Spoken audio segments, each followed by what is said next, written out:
Assalamualaikum warahmatullahi wabarakatuh. Bagaimana kabar siswa SMA kelas 12? Semoga selalu sehat dan semangat belajar. Siswa semuanya, kali ini kita akan membahas beberapa contoh soal latihan untuk asesmen sumatif akhir semester GASAL mata pelajaran geografi tentunya ya. Baik, kita mulai. Yang pertama, salah satu karakteristik utama pengembangan desa adalah titik-titik. Jawabannya A, bergantung pada industri besar. Saya kira ini salah ya kalau untuk pengembangan desa. Yang B, tergantung pada sektor pertanian. Nah ini ya, jadi untuk karakter utama pengembangan desa ya, desa berarti ini sektor pertanian ya. Jawabannya yang B. Tapi kita cek yang C, coba.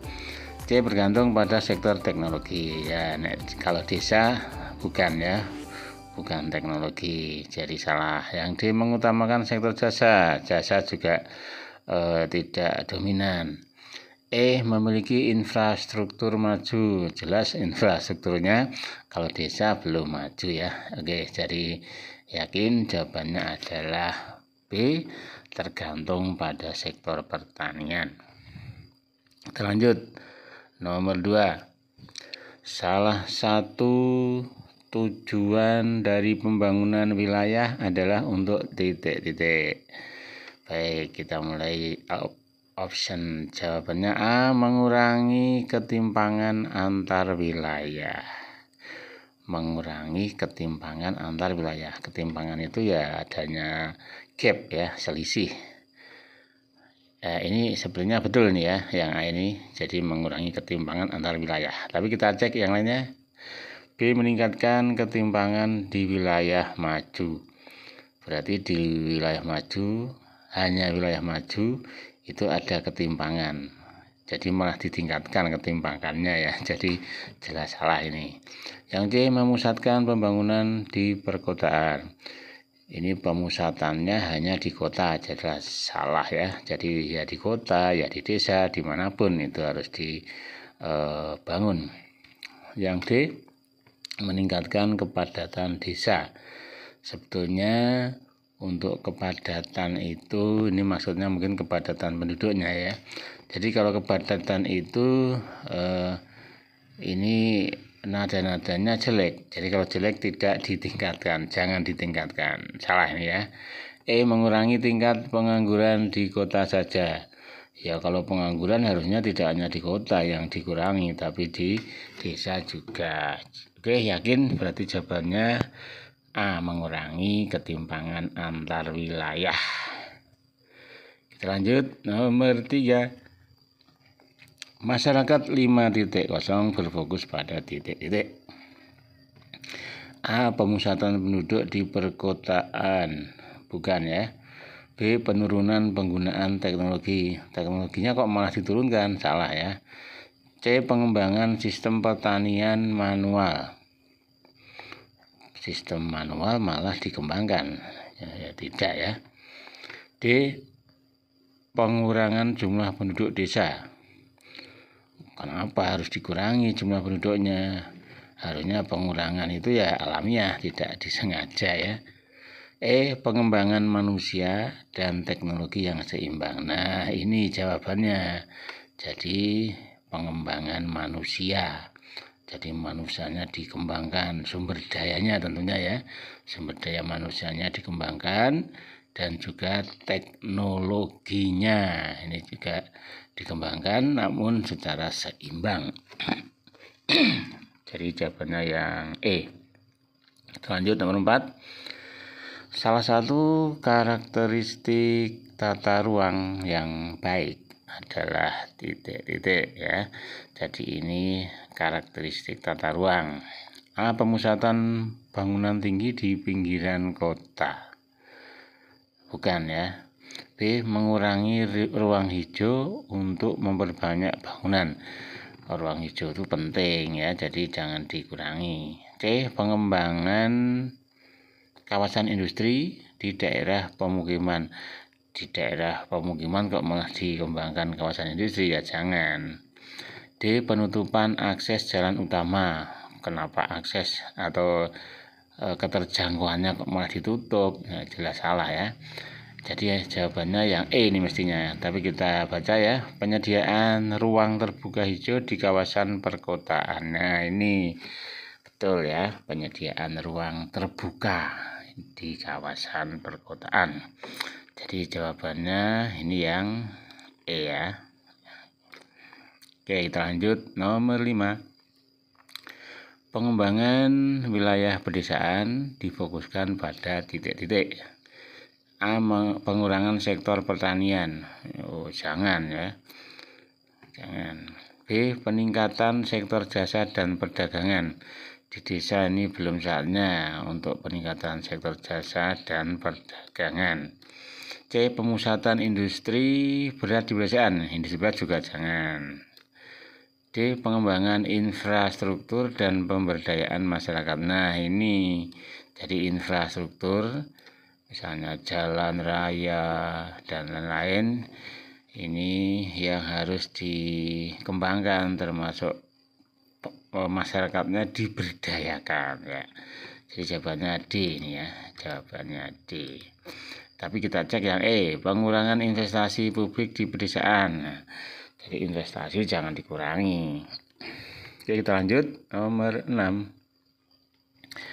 Pembangunan wilayah dapat meningkatkan kesejahteraan penduduk dengan cara titik-titik. A. Memusatkan layanan publik di perkotaan.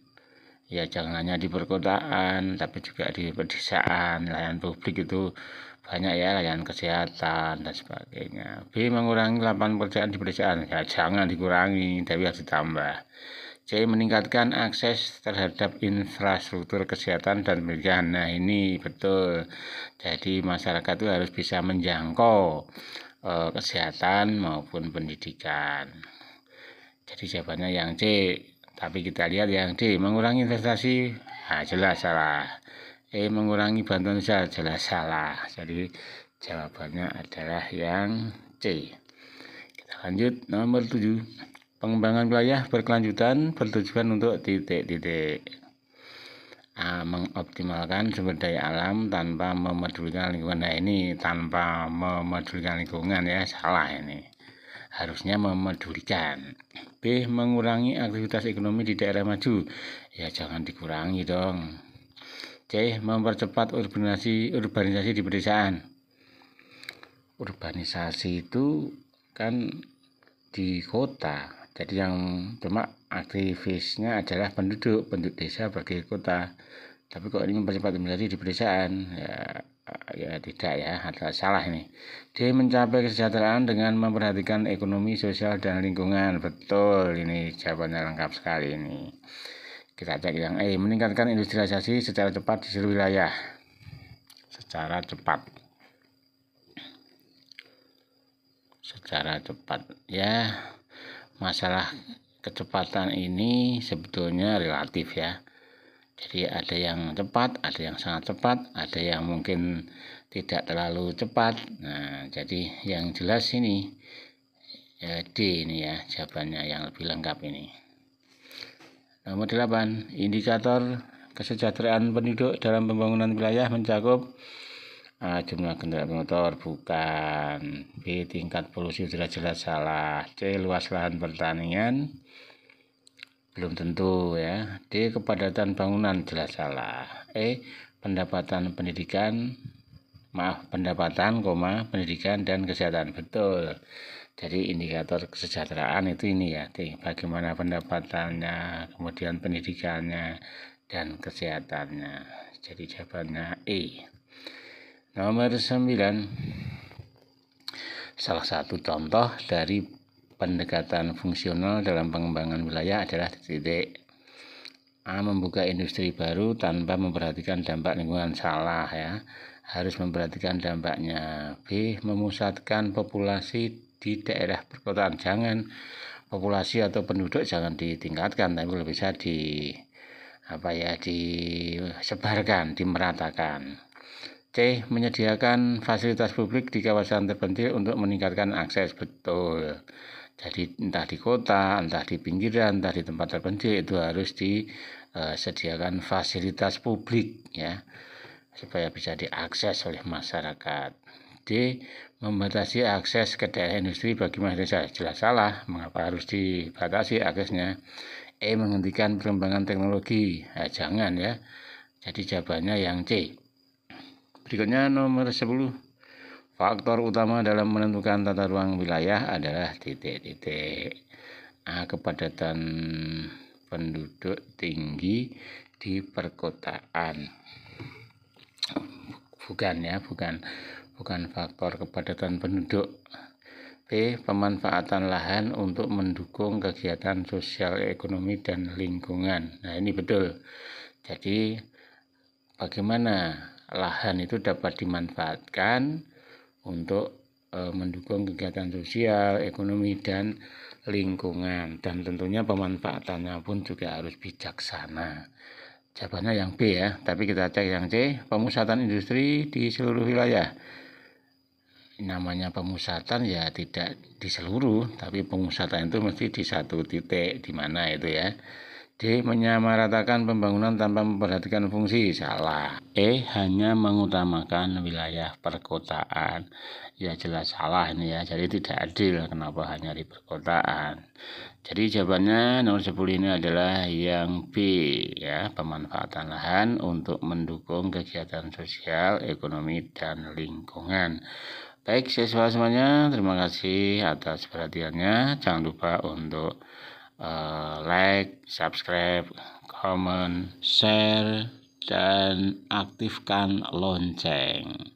Karena dengan mengaktifkan lonceng, kalian akan mendapatkan notifikasi dari kami jika kami mengupload video-video terbaru.